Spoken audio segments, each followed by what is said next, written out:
जय हिंद साथियों, welcome to self study classes with Sumit Jain YouTube channel में आप सभी का स्वागत है। दोस्तों, आज के इस वीडियो में हम संस्कृत को पढ़ने वाले हैं। सेकंड भाषा संस्कृत जिन्होंने भी लिए है उनके लिए बहुत ही जो है संस्कृत की जो ये सीरीज है वो चालू हो गई है। तो सभी लोग वीडियो को लाइक करें। वीडियो को जो है स्टार्ट करने से पहले हम आपको बता दें कि सब्सक्राइब करना बहुत जरूरी है और बेल आइकन को भी आपको दबाना है, ठीक है। और दोस्तों, टेलीग्राम ग्रुप से जुड़ना है। टेलीग्राम ग्रुप से जुड़ने के लिए आपको टेलीग्राम ऐप डाउनलोड करना है, उसमें सर्च करना है IAS स्टडी ट्रिक और ज्वाइन हो जाना है, ठीक है। कोई भी डाउट लगता है तो आप हमें इंस्टाग्राम में भी फॉलो कर सकते हैं। इंस्टाग्राम में सर्च करना है Sumit Jain self study classes, Facebook में भी सर्च करना है सुमित जैन, ठीक है। तो स्टार्ट करते हैं दोस्तों आज का ये वीडियो। आपका जो पहला प्रश्न है यहाँ पर, रटनाभ्यास कारणेन विद्यार्थी नाम विकासे कीदृश क्षति भवति। तो यहाँ पर आपको बताना है कि ते कक्षा अध्यापन कर्मणि दूरीकृताः भवन्ति, ते अध्ययनस्योपरि श्रद्धां कर्तुं न शक्नुवन्ति, तेषां बुद्धि विकासः न भवति या फिर तेषां आत्मविश्वासः न नष्टः भवति। तो प्रश्न क्रमांक 1 का उत्तर बताना है कि रटना अभ्यास कारणेन विद्यार्थी नाम विकासे कीदृशः क्षति भवति। कौन सी क्षति होती है रटने का अभ्यास के कारण जो है विद्यार्थियों के विकास की कौन सी क्षति होती है। तो जल्दी से बताना है कौन सा नुकसान होता है। तब सीधा सा आपका आंसर यहाँ पर दिख रहा है कि ते अध्ययनस्योपरि श्रद्धां कर्तुं न शक्नुवन्ति, यानी कि जो विकल्प नंबर आपका बी है वो यहाँ पर सही होगा, ठीक है, बी नंबर।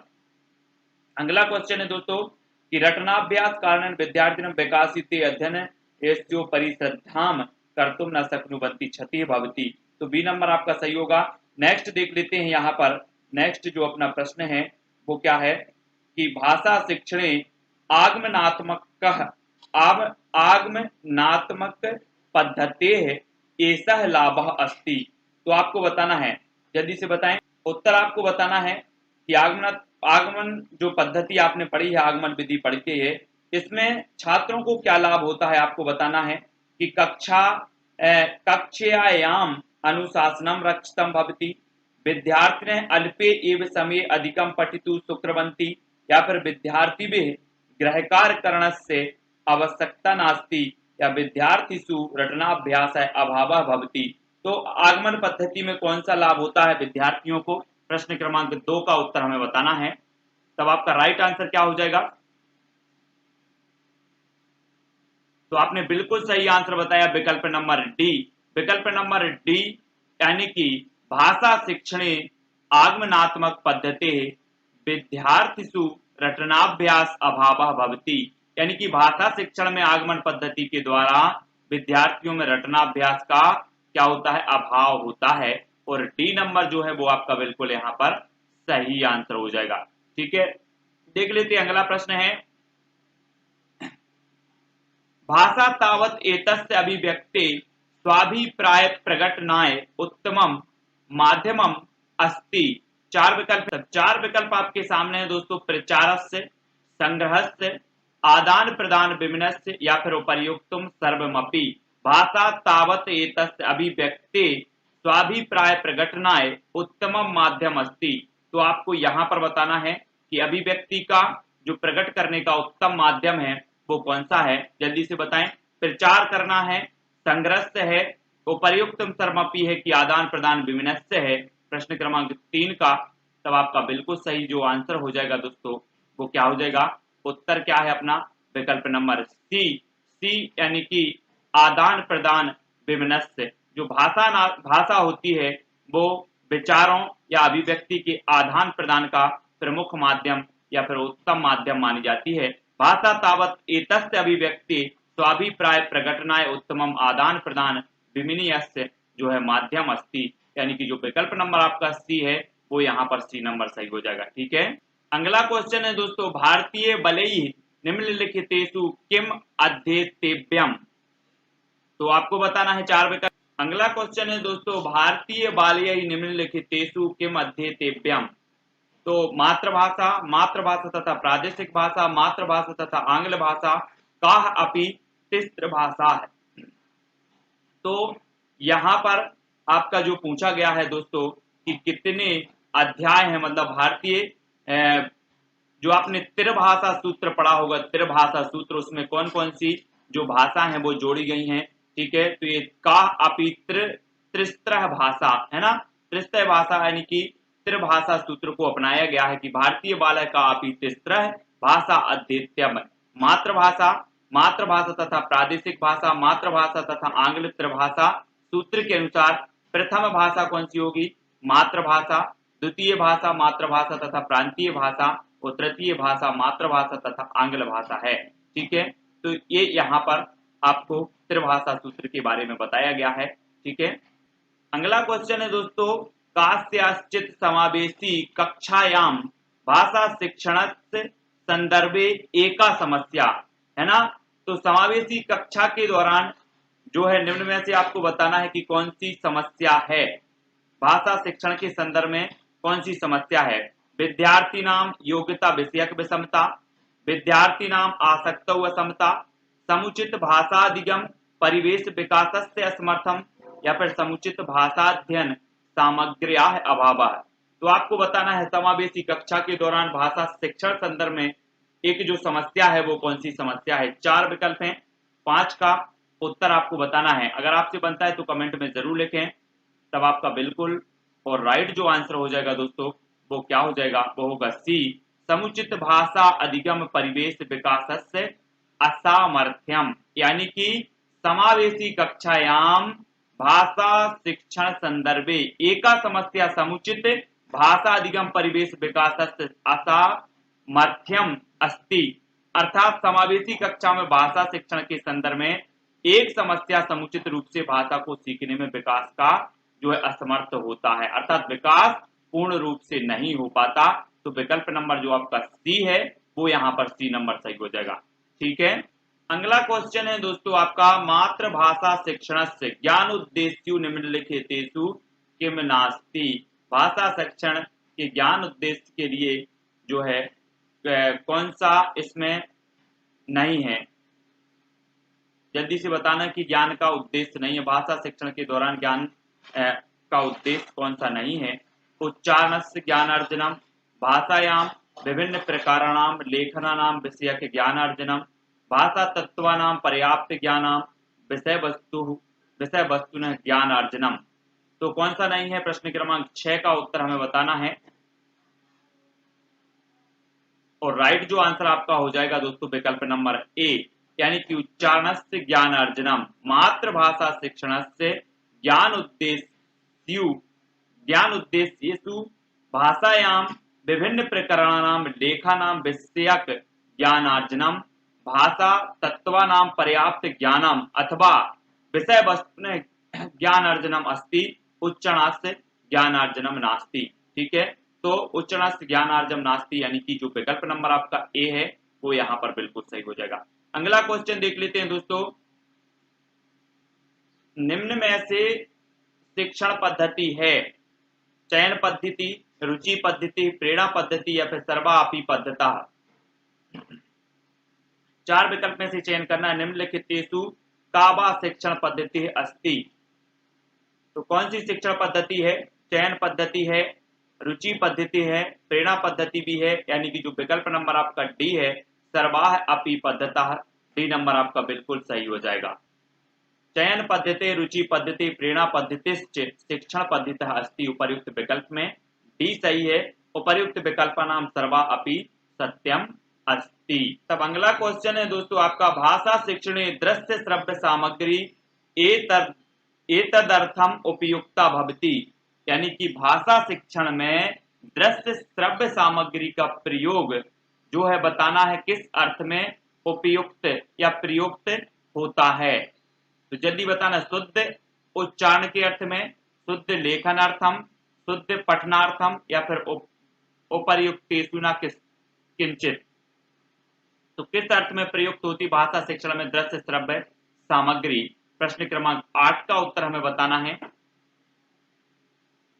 तब आपका बिल्कुल जो सही आंसर हो जाएगा वो क्या हो जाएगा दोस्तों 8 का, अगर आपसे बन रहा है तो कमेंट में लिखें, उत्तर हो जाएगा शुद्ध उच्चारणार्थम, यानी कि जो विकल्प नंबर ए है वो आपका बिल्कुल यहाँ पर सही हो जाएगा। ठीक है, देख लेते हैं किस प्रकार से ये सही हो रहा है आपका। शिक्षणे दृश्य श्रव्य सामग्री शुद्ध उच्चारार्थम उपयुक्ता भवति, यानी कि भाषा शिक्षण में दृश्य श्रव्य सामग्री का प्रयोग शुद्ध उच्चारण के अर्थ में प्रयुक्त होता है। ठीक है, तो आपका जो ए नंबर है वो आपका यहाँ पर बिल्कुल सही आंसर हो जाएगा। अगला क्वेश्चन है दोस्तों, उपचारात्मक पद्धति इति, आपको बताना है उपचारात्मक पद्धति क्या करती है। व्यतिक्रमेण समस्या प्रस्तुति करोति, समस्या अधिकृत भाषा सिद्धांता नाम ज्ञानम ददाति, या फिर समस्या नाम अभिज्ञानार्थम अपेक्षित काठिन्य स्तरम वर्धयति, या फिर समस्या नाम निवारणे विजयम प्राप्यति। तो प्रश्न क्रमांक 9 का उत्तर आपको बताना है कि उपचारात्मक पद्धति क्या करती है। 4 विकल्प हैं, 4 में से एक उत्तर आपको बताना है, तब आपका बिल्कुल सही आंसर क्या हो जाएगा दोस्तों प्रश्न क्रमांक 9 का। यहां पर देखो आप विकल्प नंबर जो डी है वो आपका बिल्कुल सही हो जाएगा, डी नंबर, समस्या नाम निवारणे विजयम प्राप्यति, यानी कि उपचारात्मक पद्धति समस्या नाम निवारणे विजयम प्राप्यति, उपचारात्मक पद्धति समस्याओं का निवारण करने में विजय को प्राप्त करती है। ठीक है, तो आपका जो विकल्प नंबर डी है वो आपका बिल्कुल सही आंसर हो। अगला क्वेश्चन है दोस्तों आपका, भाषा शिक्षणे बलहीन विद्यार्थी नाम कृते अत्यंतम उपयुक्ता पद्धति, यानी कि भाषा शिक्षण के दौरान बलहीन विद्यार्थियों को कौन सी पद्धति उपयुक्त होती है, कौन सी होती है। व्यक्ति शिक्षणम, समूह शिक्षणम, युग्म शिक्षणम, या फिर उपर्युक्तम सर्वमपि। 4 विकल्प है, प्रश्न क्रमांक दा का उत्तर बताना है कि भाषा शिक्षण बलहीन विद्यार्थी नाम कृते अत्यंतम उपयुक्ता पद्धति, तो कौन सी पद्धति उपयुक्त होगी। तब आपका बिल्कुल सही आंसर क्या हो जाएगा दोस्तों, विकल्प नंबर ए, व्यक्ति शिक्षणम, व्यक्ति शिक्षणम आपका सही होगा। यहां पर हम देख लेते हैं कि भाषा शिक्षण बलहीन विद्यार्थी नाम कृते अत्यंत उपयुक्ता पद्धति व्यक्ति शिक्षणम, यानी कि जो ए नंबर है वो आपका सही होगा। भाषा शिक्षण में बलहीन विद्यार्थियों के लिए अत्यंत उपयुक्त पद्धति व्यक्तिगत शिक्षण है, ए नंबर। ठीक है, आपका बिल्कुल सही होगा। अगला क्वेश्चन है दोस्तों, भाषा शिक्षणे वस्तुनिष्ठा मूल्यांकनार्थम एतद निवार्यम यत तच्च, तो भाषा शिक्षण में वस्तुनिष्ठ मूल्यांकन के अर्थ में आपको बताना है कौन सा अनिवार्य है या फिर सही है। तो वस्तुनिष्ठम एवं विमर्शात्मकम, सर्वतोमुखम एवं व्यवहार परकम, या फिर विश्वसनीयम एवं योग्यम, या फिर उपर्युक्त सर्वमपि। भाषा शिक्षण में आपको बताना है वस्तुनिष्ठ मूल्यांकन के अर्थ में कौन सा अनिवार्य है या फिर सही है। 4 विकल्प में प्रश्न क्रमांक 11 का आंसर क्या हो जाएगा। तब आपका बिल्कुल सही आंसर होगा दोस्तों उपर्युक्त सभी, यानी कि जो डी नंबर है वो आपका बिल्कुल सही हो जाएगा। ठीक है, यहां पर देख लेते हैं अपन कि भाषा शिक्षणे वस्तुनिष्ठ मूल्यांकनार्थम एतद निवार्यम यत तच्च वस्तुनिष्ठम एवं विमर्शात्मकम, सर्वतोमुखम एवं व्यवहार परकम एवं विश्वसनीयम योग्यम इत्यादि। अतः विकल्प में उपर्युक्तम सर्व सत्यम अस्ति, यानी कि जो विकल्प नंबर आपका डी है वो यहाँ पर सही हो जाएगा। ठीक है, अगला क्वेश्चन है दोस्तों आपका, निम्नलिखितेषु किम भाषा शिक्षण उद्देश्यम नास्ति, भाषा शिक्षण का उद्देश्य कौन सा नहीं है। लेखन दक्षता, सृजनात्मकता, विचारणानाम अभिव्यक्ति, या फिर भाषा या अधिगम। प्रश्न क्रमांक 12 का उत्तर बताना है कौन सा भाषा शिक्षण से उद्देश्यम नास्ति।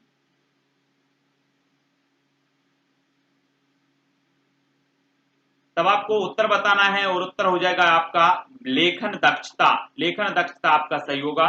ठीक है, भाषा शिक्षण से उद्देश्यम लेखन दक्षता नास्ति। ठीक है, सृजनात्मकता, विचारणानाम अभिव्यक्ति, भाषाया अधिगमनाच भाषा शिक्षण से उद्देश्यम अस्ति।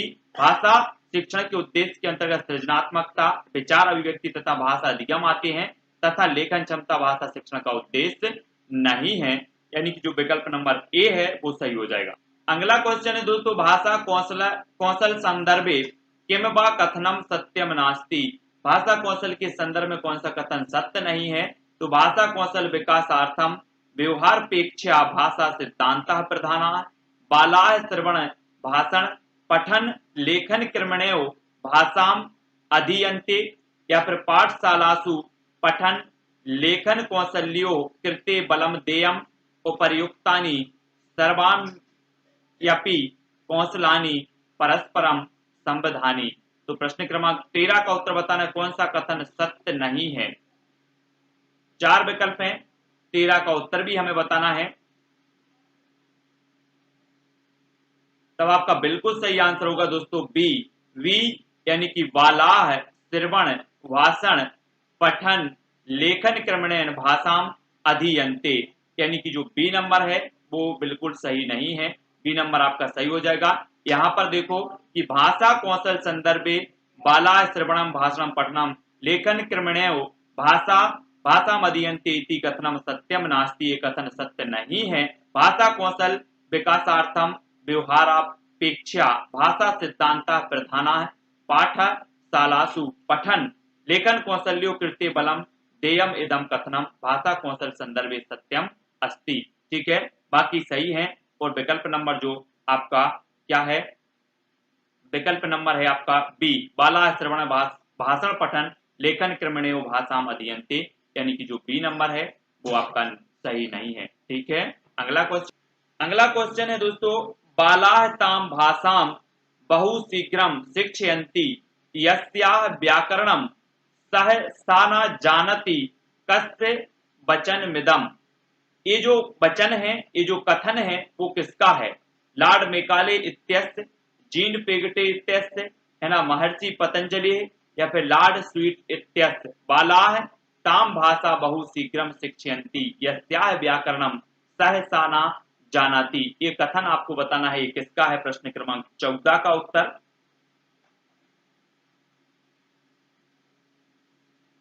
और प्रश्न क्रमांक 14 का आपका बिल्कुल सही आंसर होगा, ये कथन है दोस्तों लॉर्ड मेकाले। लॉर्ड मेकाले यानी कि बालाः ताम भाषाम बहु शीघ्रम शिक्षयन्ति यस्याः व्याकरणम सा न जानति इत्यस्य लॉर्ड मेकाले कथनम अस्ति। ये विकल्प नंबर जो ए है वो आपका यहाँ पर बिल्कुल सही आंसर होगा। अगला क्वेश्चन है दोस्तों, कक्षायाम अध्यापन समय विद्यार्थी ने कठिन प्रश्नान संस्याश्च, है ना, पृच्छन्ति चेत भवान भवती किम करोति। तो आपको बताना है तान पुस्तकम पठितुम उक्त्वा तदनु चर्चा कृत्वा संशय निवारणम करोमि तथा चा प्रश्नानाम उत्तरम अनंतरम करोमि, या फिर तादृश विद्यार्थिनः तर्जयित्वा अनुशासने भवितुम आदिशामि, या पूर्वमेव संपूर्ण सज्जतां कृत्वा कक्षायां तेषां प्रश्नानाम उत्तरम संशय निवारणम करोमि, या फिर तेषां सर्वान् प्रश्नान् संशयान् लिखित्वा अंतर्दिने परिस्थ करोमि। अगर आपको बताना है कि एक विद्यार्थी के मन में कक्षा के दौरान किसी प्रश्न को लेकर संशय है तो आप क्या करोगी, है ना, किम करोति, क्या करना चाहिए, सभी को बताना है। प्रश्न क्रमांक 15 का उत्तर। तो 4 विकल्प हैं और 4 में आपका बिल्कुल जो सही होगा दोस्तों वो होगा सी, यानी कि पूर्वमेव संपूर्ण सज्जताम कृत्वा कक्षायाम तेषां प्रश्नानाम उत्तरम संशय निवारणम करोमि। ठीक है, सी नंबर आपका यहाँ पर बिल्कुल सही हो जाएगा। तब दोस्तों ये हमारे जो 15 प्रश्न थे वो काय के थे, शिक्षा शास्त्र के। अब हमें पढ़ना है क्या, गद्यांश और पद्यांश पर आधारित कुछ प्रश्न होंगे, उनके बारे में हम पढ़ेंगे। ठीक है, ये आपका गद्यांश दिया है पूरा का पूरा और इसके बारे में हमें पढ़ना है। तो हम सबसे पहले आपको प्रश्न बताते हैं, फिर गद्यांश के बारे में बताएंगे। ठीक है, आपका जो पहला प्रश्न है दोस्तों कि जीमूत केतु कम आराध्य पुत्रम प्रापोत। तो कल्प तरुम बोधिसत्वम हिमवंतम या फिर कांचनपुरम। तो जीमूत केतु कम आराध्यम पुत्रम प्रापोत, आपने ये प्रश्न पढ़ लिया। अब आप देखो तब आपको ये गद्यांश पढ़ना है दोस्तों, राजा जीमूत केतु तम कल्प तरुम आराध्य। तो आपने इतना पढ़ दिया, कल्प तरुम आराध्य, और उत्तर आपको बताना है। ये आपका प्रश्न है कि जीमूत केतु कम आराध्य पुत्रम प्राप्योत। तो 4 विकल्प हैं, हमने पढ़ा भी है, तब आपको कमेंट में लिखना है और आपका बिल्कुल सही आंसर क्या हो जाएगा, कल्प तरुम आराध्य, यानी कि जो विकल्प नंबर ए है वो आपका यहाँ पर बिल्कुल सही आंसर होगा। ठीक है, यानी कि जीमूत केतु कल्पतरु आराध्य पुत्रम प्राप्नो। तो प्रयुक्त गद्यांश में स्पष्ट होता है कि राजा जीमूत केतु ने कल्पतरु नामक वृक्ष की आराधना की तथा उसी वृक्ष के आशीर्वाद से जीमूत वाहन नामक पुत्र को प्राप्त किया। ठीक है, तो आपका जो ए नंबर है वो यहाँ पर सही हो जाएगा। क्वेश्चन है दोस्तों आपका कि संसारे नश्वरः इत्यत्र संधिः कः। संसारे नश्वरः में कौन सी संधि है? वृद्धि है, गुण है, प्रकृति भाव है या फिर पूर्व रूपा है? प्रश्न क्रमांक 17 का उत्तर बताना है। संधि आपने पढ़ी है, संसारे नश्वरः इत्यत्र संधि कः। जल्दी से अगर आपसे बनती है तो कमेंट में जरूर लिखें। और राइट आंसर आपका हो जाएगा दोस्तों कि संसारे नश्वरः में पूर्व रूप संधि, पूर्व रूप यानी कि जो विकल्प नंबर डी है, पूर्व रूप संधि का प्रयोग किया गया है। सूत्र है एंग पदांतादति। सूत्र के अनुसार पदांत एंग ए औ से परे अतः हो तो पूर्व तथा पर के स्थान पर पूर्व रूप एकादेश हो जाता है। तब यहां पर संसारे नश्वरः इत्यत्र संधि का है तो कौन सी हो जाएगी? पूर्व रूप संधि हो। जैसे यहां पर हम देखते हैं संसारे धन अनस्वरः यानी कि संसारे अनस्वरः है तो पूर्व रूप संधि हो जाएगी। ठीक है, ग्रामे धन अस्मिन तो ग्रामे अस्मिन, ठीक है, पूर्व रूप संधि हो जाएगी। तो इस प्रकार से जो शब्द आएंगे उसमें क्या हो जाएगा? पूर्व रूप संधि। ठीक है, तब आपका अगला प्रश्न है दोस्तों, नासादितम इतस्य पदस्य पर्याय कः। प्रश्न क्रमांक 18 का उत्तर बताना है कि नासादितम का पर्याय क्या हो जाएगा? ना उपविष्टम, असाधितम ना प्राप्तम, ना सन्निविष्टम। तो नासादितम का पर्याय क्या होगा? प्रश्न क्रमांक 18। तब आपका बिल्कुल सही आंसर हो जाएगा दोस्तों नासादितम इतस्य पदस्य पर्याय ना प्राप्तम। ना प्राप्तम यानी कि जो विकल्प नंबर सी है वो सही हो जाएगा। ठीक है, नासादितम इस पद का पर्यायवाची है, ना प्राप्तम होता है। ठीक है, तो सी नंबर आपका यहाँ पर बिल्कुल सही होगा। अगला क्वेश्चन है दोस्तों, सर्व का मदः इति समस्त पदस्य विग्रहो भवति। तो विग्रह करना है सर्व कामम दर्शयति, सर्व कामम दधाति, सर्व कामम दुनोति या फिर सर्व कामम ददाति। तो सर्व कामदः इति समस्त पदस्य विग्रहो भवति। तो जल्दी से विग्रह करें। प्रश्न क्रमांक 19 का आंसर। तब आपका बिल्कुल सही आंसर क्या हो जाएगा दोस्तों? विकल्प नंबर डी। विकल्प नंबर डी यानी कि सर्वम कामम ददाति। ठीक है, सर्व कामदः इति समस्त पदस्य विग्रहो सर्वम कामम ददाति भवति। तो जो आपका विकल्प नंबर डी है वो आपका सही होगा, 19 का डी। अगला क्वेश्चन है दोस्तों, बोधिसत्वांश संभवः कः। आपको बताना है बोधिसत्व का अंश कौन सा है? जीमूत वाहन, हेमवान या फिर जीमूत केतु या फिर कल्पतरु, कौन सा है? ये प्रश्न आपने पढ़ लिया। बोधिसत्वांश संभवः कः है। अब आप गद्यांश, यहां पर आपको एक बोधिसत्वांश संभवम जीमूत वाहनम नाम पुत्र प्राप्ते।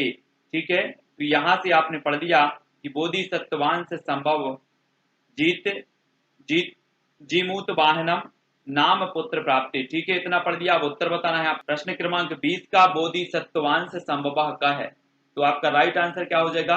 सभी से बनना चाहिए और उत्तर बिल्कुल सही आंसर होगा जीमूत वाहन यानी कि विकल्प नंबर जो 1 है वो यहाँ पर सही हो जाएगा। ठीक है, बोधिसत्वांश जीमूत वाहन राजा जीमूत केतु ने जो है कल्पतरु नामक वृक्ष के प्रसाद से बोधिसत्व के अंश से युक्त जीमूत वाहन नामक पुत्र को प्राप्त किया, अर्थात जीमूत वाहन बोधिसत्व के अंश से युक्त थे। ठीक है, याद रखना है। अगला क्वेश्चन है आपका दोस्तों, शक्र शब्दस्थ पर्यायः भवति। शुक्र, इंद्र, प्रजापति या फिर चंद्र। प्रश्न क्रमांक 21 का आंसर बताना है। शक्र शब्दस्थ पर्यायः भवति।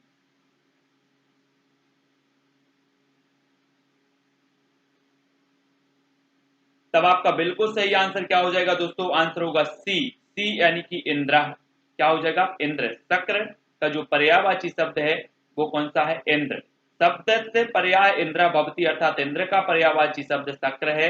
मदवा, पुरंदर, मृत्वान, सुरपति, वज्रहस्त आदि इंद्र के पर्यायवाची शब्द माने जाते हैं। अब हमें यहाँ पर विलोम शब्द बताना है कि प्रसन्न इति पदस्थ विलोम पदम भवति यानी कि स्तब्ध, चकित, निमग्न है या फिर विसंडा है। तो प्रसन्न इति पदस्थ विलोम पदास्ति, प्रसन्न का बताना है। प्रश्न क्रमांक 22 का आंसर।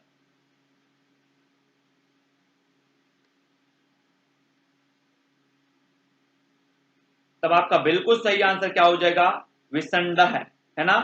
तो प्रसन्न इति पदस्य विलोम पद विसर्ण है भवती, अर्थात प्रसन्न का विलोम शब्द होता है विसर्ण है, यानी कि दुखी। क्या होता है, दुखी।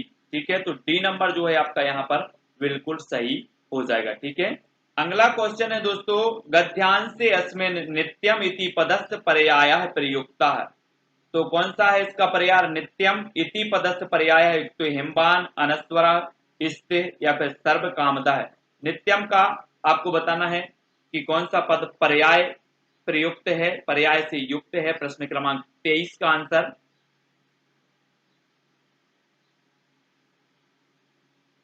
तब आपका बिल्कुल सही आंसर होगा गद्यांश अस्मिन् नित्यम इति पदस्थ पर्याय है अनस्वरा है। अनस्वरा है यानी कि जो विकल्प नंबर आपका सी है वो सही हो जाएगा। ठीक है, उपर्युक्त गद्यांश से अवतरित नित्यम इस पद का जो है पर्यायवाची शब्द अनस्वराय है। अनस्वराय शब्द के अन्य पर्यायवाची शब्द हैं शाश्वतम, निरंतम, सर्वदा। ठीक है, याद रखना है।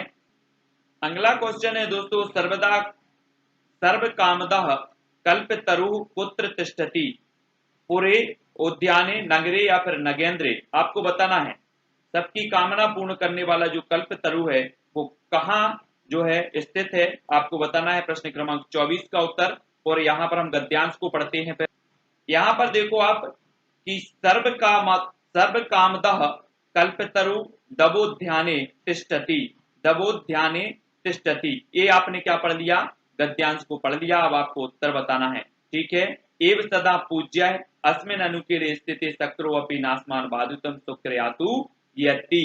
तो अब उत्तर बताएंगे आप। चार विकल्प में से बताना है कि सर्व कामदः कल्पतरु कुत्र तिष्ठति, पुरे, उद्याने, नगरे या फिर नगेंद्रे। तो आपका बिल्कुल सही आंसर क्या हो जाएगा, सर्व कामदः कल्पतरु उद्याने तिष्ठति, यानी कि जो विकल्प नंबर बी है वो सही हो जाएगा। उपयुक्त गद्यांश से स्पष्ट होता है कि सभी कामनाओं को देने वाला कल्पतरु नामक वृक्ष बगीचे में स्थित तथा सदैव पूजनीय होता है। और बी नंबर आपका यहाँ पर सही हो जाएगा। अगला क्वेश्चन है दोस्तों, प्राणेभ्यो अपि विशेषतः किम रक्षते, ये दूसरा गद्यांश है आपका। तो प्राणभ्यो अपि विशेषतः किम रक्षते, धनम, धर्मम, विद्यम या फिर सदाचारम। ये आपको प्रश्न क्रमांक 25 है, इसका हम जो है पद्यांश में देखते हैं। यहाँ पर देखो दोस्तों कि सदाचारम प्राणोभ्योपि विशेषता है ना, तस्मात् रक्षित सदाचारम प्राणोभ्योपि विशेषता है। इस आपने इसको पढ़ा और इस लाइन को पढ़ने के बाद आपको उत्तर बताना। यहाँ पर देखो कि प्राणोभ्योपि विशेषता है किम रक्षते, तो धनम, धर्मम, विधाम या फिर सदाचारम। प्रश्न क्रमांक 25 का आंसर। तो 25 का आपका बिल्कुल सही क्या होगा, सदाचारम, डी नंबर। ठीक है, आपका डी नंबर बिल्कुल सही हो जाएगा। प्राणोभ्योपि विशेषता सदाचारम रक्षित। ठीक है, अगला क्वेश्चन है दोस्तों आपका, पिता पुत्राय बाल्ये किम यक्षति, है ना। बाल्यकाल में जो पिता है पुत्र के लिए क्या इच्छा रखता है, वस्तुनि, विद्याधनम, पुस्तकानी या फिर ताप है। इसको अच्छे से पढ़ो, पिता पुत्राय बाल्ये किम यक्षति। अब हम पद्यांश को पढ़ते हैं।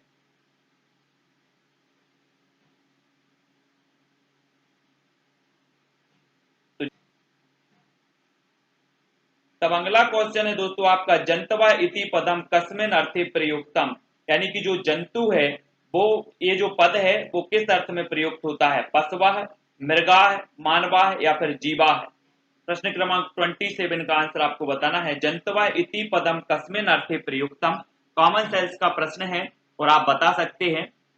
तो आपका बिल्कुल सही आंसर होता है कि जो जंतु होते हैं वो किस अर्थ में प्रयोग होते हैं, वो होते हैं जीवाह, यानी कि जीव के अर्थ में होते हैं। चाहे वो पशु हो, चाहे मृगाह, चाहे मनवाह, पशु, मृगाह, मनुष्य, ये सभी काय के अर्थ में प्रयोग होंगे, जीव के। ठीक है, यानी कि जो विकल्प नंबर बी है वो आपका बिल्कुल यहाँ पर सही हो जाएगा। ठीक है, अगला क्वेश्चन है दोस्तों, प्रतिक्रिया अदावेव कासाम चिंतनीया है। तो समस्या नाम, क्रियाणाम, विपदाम या फिर स्त्री नाम। प्रतिक्रिया अदावेव कासाम चिंतनीया, इसको पढ़ो और यहां पर हम चलते हैं पद्यांश को पढ़ते हैं।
बताना है।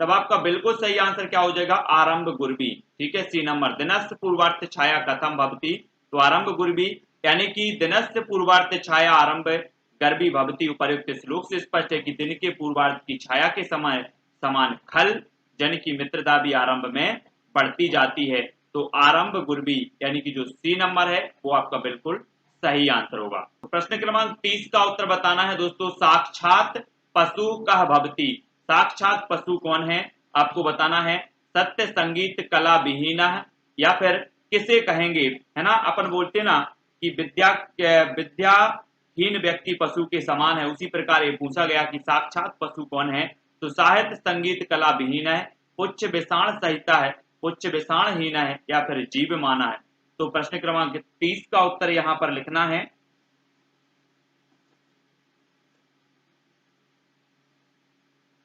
तब आपका बिल्कुल सही आंसर क्या हो जाएगा दोस्तों कि साहित्य संगीत कला विहीन है, साक्षात पशु के समान है। ठीक है, साक्षात पशु साहित्य संगीत कला विहीन है भवती। उपयुक्त श्लोक से स्पष्ट है कि साहित्य संगीत कला को न जानने वाला व्यक्ति उस पशु के समान होता है जो सींग और पूंछ से हीन होता है। ठीक है, तो ए नंबर आपका यहाँ पर सही हो जाएगा। तो यहाँ पर दोस्तों हमने संस्कृत के 30 प्रश्न देखे, जिसमें से 15 प्रश्न हमने देखे शिक्षा शास्त्र के और 15 प्रश्न आपके गद्यांश पद्यांश पर आधारित देखे। ये वीडियो कैसा लगा सभी लोग वीडियो को जल्दी कमेंट में लिख करके बताएंगे। चूंकि हमारा बैकग्राउंड संस्कृत नहीं है इसलिए थोड़ा सा कठिनाई जरूर जाती है, लेकिन आप तक वीडियो ये प्रेषित किए जाएंगे निरंतर। ठीक है, कहीं ना कहीं से आपको कुछ ना कुछ सीखने को मिलेगा। इस प्रकार के जो पेपर हैं वो आपका सेकंड भाषा का पेपर आने वाला है। वीडियो को सभी लोग लाइक करेंगे। कोई भी डाउट हो तो कमेंट में जरूर लिखा करें। टेलीग्राम ग्रुप से जुड़ जाएं।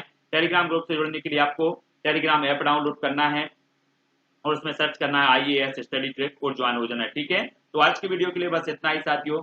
जय हिंद।